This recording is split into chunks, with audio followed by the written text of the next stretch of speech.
Hello दोस्तों, welcome back to BPSC online academy. BPSC online academy में आप लोग का बहुत बहुत स्वागत है। आज का करंट अफेयर का सेशन लेकर हम हाजिर है। इसमें आपको नेशनल, इंटरनेशनल और बिहार के करंट अफेयर को कवर किया जाएगा, जो आने वाले सभी एग्ज़ाम के लिए फ़ायदेमंद साबित होगा, खास करके 68th बीपीएससी के लिए। ठीक है, चलिए तो बिना टाइम गंवाए स्टार्ट करते हैं आज का पहला क्वेश्चन।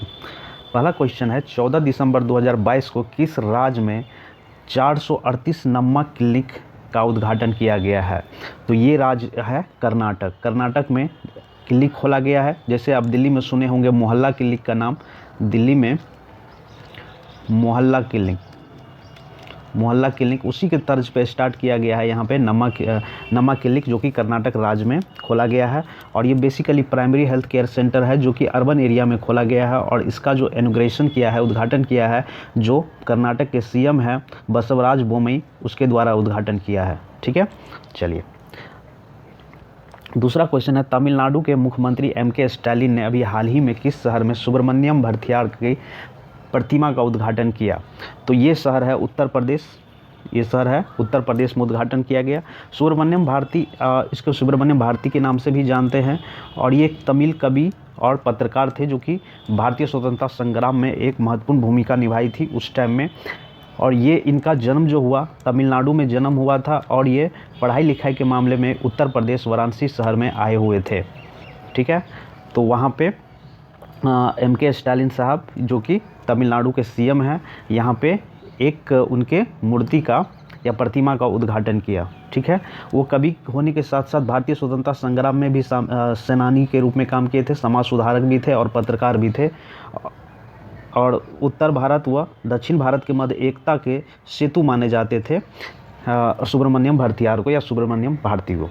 ठीक है, चलिए अगला क्वेश्चन लेते हैं, किस राज्य या केंद्र शासित प्रदेश को आयुष्मान भारत स्वास्थ्य खाता आईडी बनाने के श्रेणी में प्रथम पुरस्कार से सम्मानित किया गया है? तो ये राज्य है जम्मू कश्मीर। जैसे कि आप जानते होंगे, आयुष्मान भारत स्वास्थ्य कार्ड है, इस योजना के अंतर्गत आर्थिक रूप से जो कमज़ोर वर्ग के लोग हैं, जो बीपीएल धारक है, BPL card, below poverty line के नीचे जो आते हैं, उसको स्वास्थ्य बीमा मुहैया कराने का एक कार्यक्रम है, जिसके अंतर्गत 5 लाख का कैश रहित स्वास्थ्य बीमा उपलब्ध कराया जाता है। और इस योजना का जो शुभारंभ हुआ था, वो प्रधानमंत्री नरेंद्र मोदी के द्वारा किया गया था 14 अप्रैल 2018 को। कब? भीमराव अंबेडकर की जयंती के दिन झारखंड के रांची जिले से स्टार्ट किया गया था आयुष्मान भारत स्वास्थ्य योजना। ठीक है, तो ये बात आप लोग थोड़ा ये डेट पे ध्यान दीजिएगा, डेट भी थोड़ा याद रखिएगा। ठीक है, चलिए अगला क्वेश्चन लेते हैं, भारत सरकार का कौन सा मंत्रालय 2022 के लिए काशी तमिल संगम का आयोजन कर रहा है? तो देखिए, काशी तमिल संगम का जो आयोजन कर रहा है, ये शिक्षा मंत्रालय के द्वारा किया जा रहा है। ठीक है, शिक्षा मंत्रालय के द्वारा किया जा रहा है। कहाँ पे? काशी में, जिसका उद्घाटन जो किया गया है, तमिल संगम का जो उद्घाटन किया गया है, ये प्रधानमंत्री नरेंद्र मोदी के द्वारा किया गया है। और ये 2 जगह है हमारे इंडिया में जो कि प्राचीन सीखने की जो 2 जगह है, तमिल और काशी, सदियों पुराना संबंध का एक जश्न के तौर पे मनाया जा रहा है इस तमिल संगम को। और काशी तमिल संगम आज़ादी के अमृत महोत्सव का ही एक हिस्सा है, जो शिक्षा मंत्रालय के द्वारा 1 महीने तक मनाया जा रहा है। शिक्षा मंत्रालय के द्वारा मनाया जा रहा है और ये 1 महीने तक चलने वाली कार्यक्रम है। इस अवसर पर रेल मंत्री अश्विनी वैष्णव ने उत्तर प्रदेश काशी से तमिलनाडु के बीच एक नई ट्रेन भी चलाया है, जिसका नाम है तमिल संगम।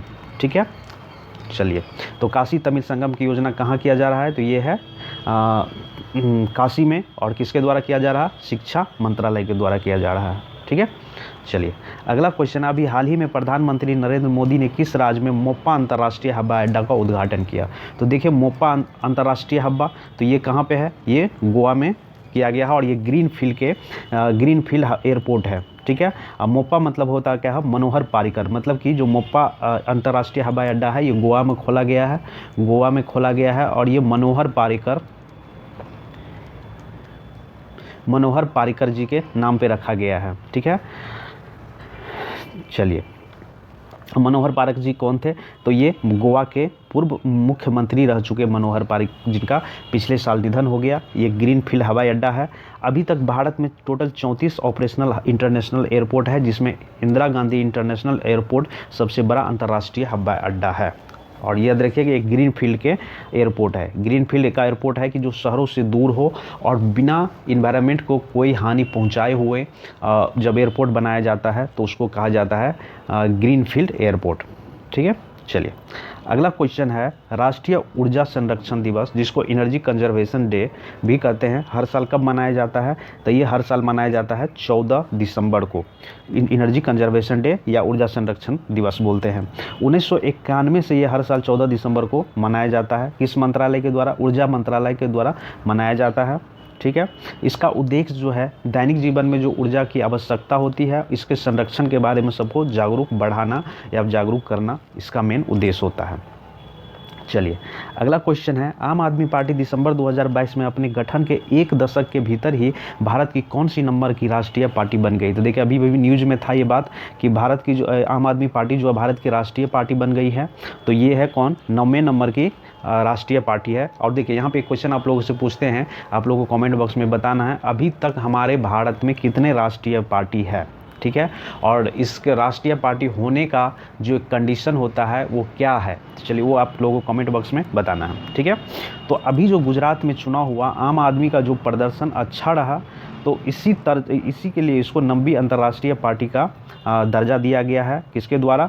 चुनाव आयोग द्वारा। ठीक है, चुनाव आयोग ये क्यों प्रदान करता है? क्योंकि कोई भी पार्टी अपने वो क्या देता है कि एक राष्ट्रीय और राज्य टैग देता है जो भारत के दूसरे राज्य या किसी अन्य जगह पर अपने प्रतीक का उपयोग करने की अनुमति बेसिकली ये प्रदान करता है। तो इस तरह से आम आदमी पार्टी बन गई, भारत की 9वीं राष्ट्रीय पार्टी बन गई है। अगर हम लोग आम आदमी पार्टी की बात करें तो अरविंद केजरीवाल द्वारा ये पार्टी बनाया गया था और ये बना कब था? 26 नवंबर 2012 को ये पार्टी बनाया गया था। इलेक्शन कमीशन ऑफ इंडिया की गठन कब हुआ था? तो इलेक्शन कमीशन ऑफ इंडिया का जो गठन हुआ था वो 25 जनवरी 1950 को हुआ था। इसी उपलक्ष्य में 25 जनवरी को हम लोग हर साल क्या मनाते हैं? हर साल वोटर डे मनाते हैं, वोटर डे मनाते हैं। ठीक है, चलिए और ये इलेक्शन कमीशन ऑफ इंडिया क्या है? एक कॉन्स्टिट्यूशनल बॉडी है, कॉन्स्टिट्यूशनल बॉडी है जिसको संवैधानिक बॉडी भी कहा जाता है, संवैधानिक निकाय कहा जाता है। तो ये कौन है? क्या है?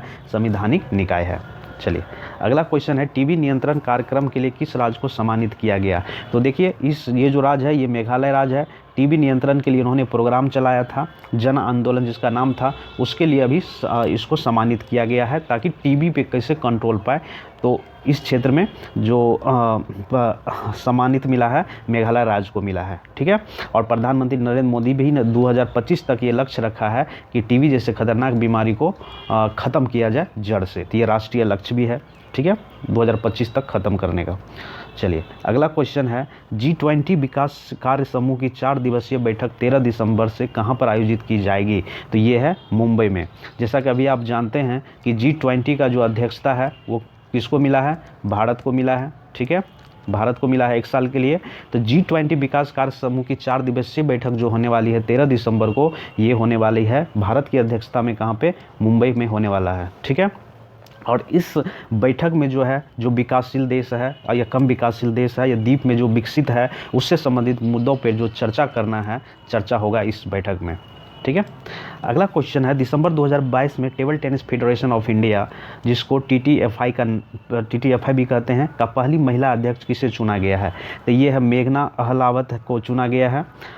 Table tennis federation of India के अध्यक्ष चुना गया है और ये ऐसा चुनने वाली या ऐसा होने वाली पहली ये महिला है, मतलब किसी TTFI मतलब table tennis federation of India की पहली महिला अध्यक्ष बनी है मेघना अहलावत, जो कि हरियाणा के उप मुख्यमंत्री जो है दुष्यंत चौटाला उसकी ये पत्नी है। ठीक है, चलिए आगे देखते हैं। आगे है ऑस्ट्रेलिया में भारतीय मूल की किस शिक्षिका को दिसंबर 2022 में माध्यमिक विद्यालयों में विज्ञान शिक्षण में के उत्कृष्टता के लिए प्रधानमंत्री पुरस्कार मिला है? तो ये है वीना नायर को। ठीक है, ये प्राइमरी स्कूल के एक टीचर है, इंडिया में प्राइमरी स्कूल के टीचर है जिनको अभी मिला है क्या? ऑस्ट्रेलिया में प्रधानमंत्री पुरस्कार दिया गया, पुरस्कार से सम्मानित किया गया है। अगला क्वेश्चन है 12 नंबर 11 दिसंबर 2022 को किसने हिमाचल प्रदेश के नए मुख्यमंत्री के रूप में शपथ लिया? तो देखिए जैसा कि अभी आप लोग जानते हैं अभी इलेक्शन हुआ था यहाँ पे और यहाँ पे जो जीत हुई वो कांग्रेस की जीत हुई। ठीक है, कांग्रेस की जीत हुई। तो कांग्रेस के जो नादान विधानसभा के 4 बार विधायक रह चुके जिनका नाम है सुखविंदर सिंह सुक्खू, उनको हिमाचल प्रदेश के सीएम के रूप में अपॉइंट किया गया है और ये पेशे से जो है वकील है। ठीक है, इसी के साथ आज का ये वीडियो ख़त्म होता है। Thank you for watching BPSC online academy. I hope कि आप लोगों को ये वीडियो अच्छा लगा होगा। चलिए, थैंक यू।